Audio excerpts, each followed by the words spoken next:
Right. I, what's up to the rest of the world? What's happening? I'm Ace with Noisy Closet, and it's a pretty cold day today out here in Southern Cali. It's raining, it's real cold, and anybody that's telling you that it don't get cold in Cali is lying, because it gets cold out here and we get rain. So that's what we're going through right now. Anyway, what I got going on right now is a really raw situation, because what I want to talk to you about is green screening. And obviously you see the green screen here. And I'm sorry about the lights and glare in my glasses and everything. I'm a one-man operation right now, and you gotta deal with the lights.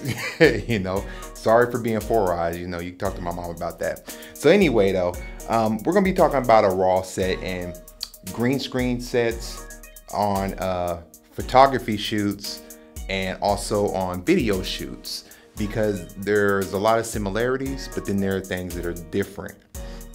And what I want to hit on first is strictly on the photography side. I've been shooting green screen myself for about a year, maybe a year and a half now. And it has its advantages and it definitely has its disadvantages. I'm at the point now where I'm definitely going to start getting away from shooting green screen and definitely start getting into shooting probably white or black screens. Here's the reason why, and we'll go into some other things, but the main reason why I'm going to get away from green screening so much is because primarily you have what's called light spill, and you're going to get light spill regardless if you're shooting video or if you're shooting stills. And what light spill is everything you put behind you, all these colors, the color behind me, the green or whatever material, it actually reflects forward and it causes a cast over the outline of a person, and it kind of spills slightly over the shoulders. Looking at the raw video, you don't see anything, it looks fine. If I show you a key for a second, let me go ahead and key it out. So now you can kind of see what I'm talking about. You see this green haze around me and everything. And this happens whether you're taking still shots or whether you're doing video. So with photography, the big problem with that is I do my photo retouching in Photoshop, and I do my own retouching.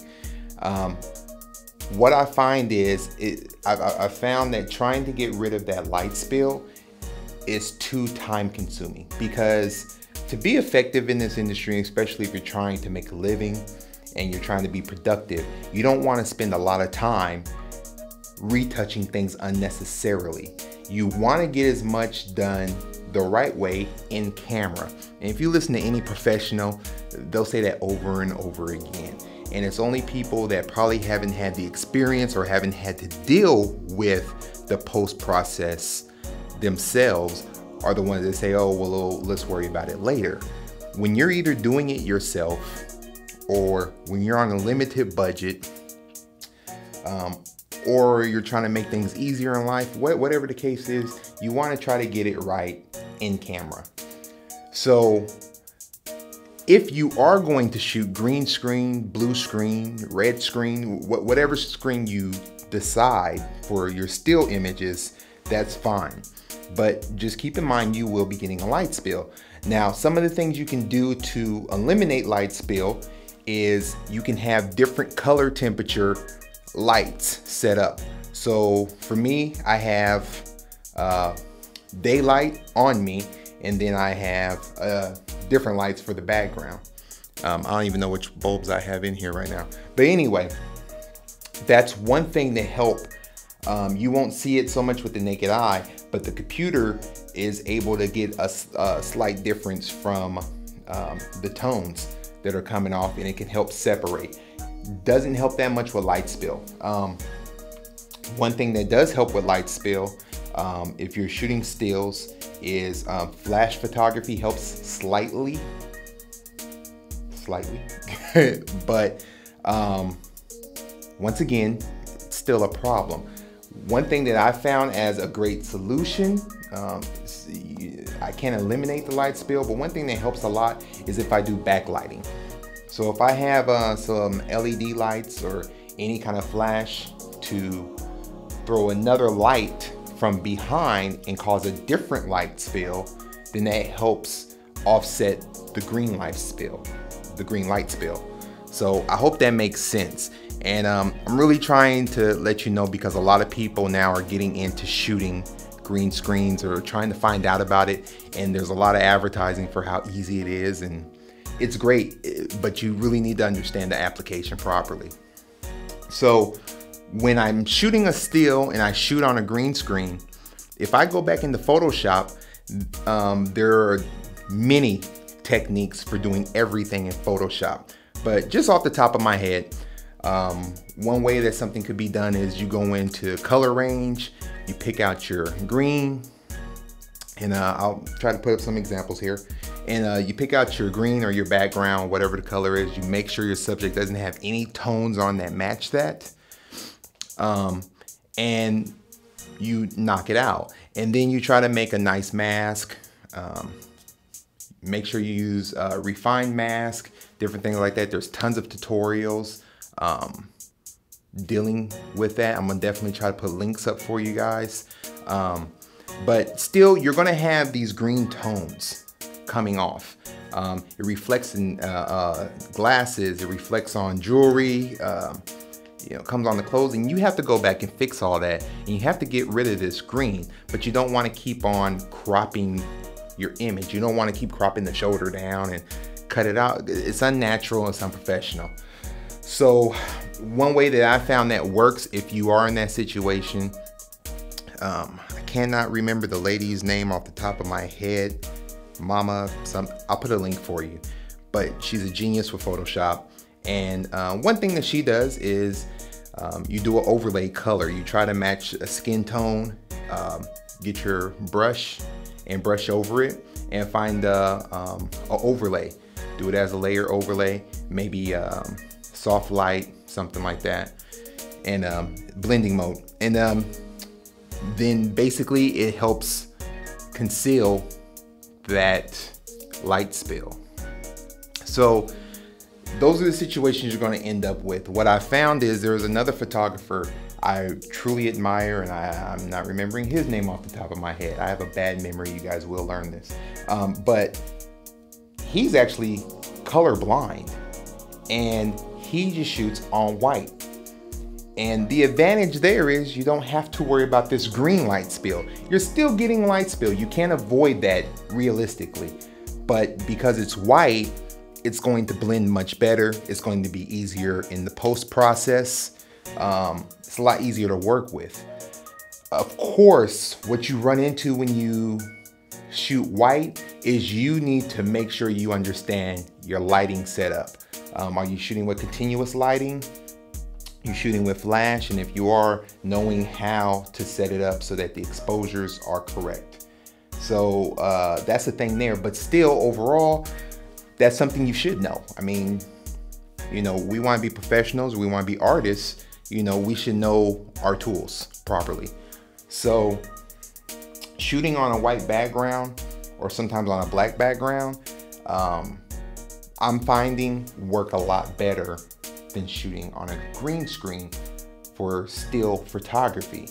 And also like I said, I mentioned earlier about the lighting setup, the issue between flash and continuous light play a big part here too, but we're going to talk about that in a different video because I've spent quite a bit of time shooting continuous light, doing a little bit more flash now, sometimes mixing it, but like I said, we'll talk about that. Now, green screening when it comes to video production, and it makes a lot of sense to understand all these things properly and talk about video and photography because they're not as different as some may think.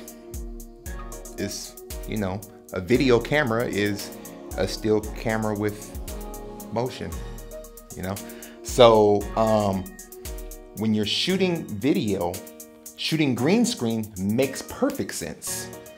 And of course, we could get into, should I shoot green screen versus blue screen or red screen? Now, pretty much everything's digital. Green screen is pretty much the standard. It works. There was issues with artifacting, how fast things are moving in your scene, whether you should use blue or green. But if you're a smaller production company, or somebody more on a budget, and those are things you're working with, 9 times out of 10 you're fine with green.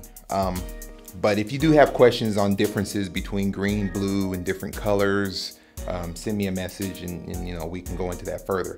So with the green screen in video production, let me key this out again. There are things you can do that greatly benefit you. Now, you still have to deal with the light spill, and you're going to have to feather out the edges of your image sometimes. But like I said before, one of the things that help reduce that light spill greatly is backlighting. So whether you're doing, hair light or from the ground, however you want to do your backlighting, doing that backlighting really helps reduce that spill so that you have less editing to do. And if you want to really understand why do we use this green screen, because it's what we use for keying a person out. And I've heard many people mix up these terms. I'm very picky about terms. When we get rid of this green here, that's not compositing. That's not compositing, it's keying. So whether you're doing it in photography or video, it's called keying. You're keying out your object. Same thing as doing a mask in Photoshop, or it's freaking keying. That's what it is. It's when you add another image. If I throw on a different background, like let's say this one, I know it looks, yeah, right. So if I throw on another background, now I've composited these images together.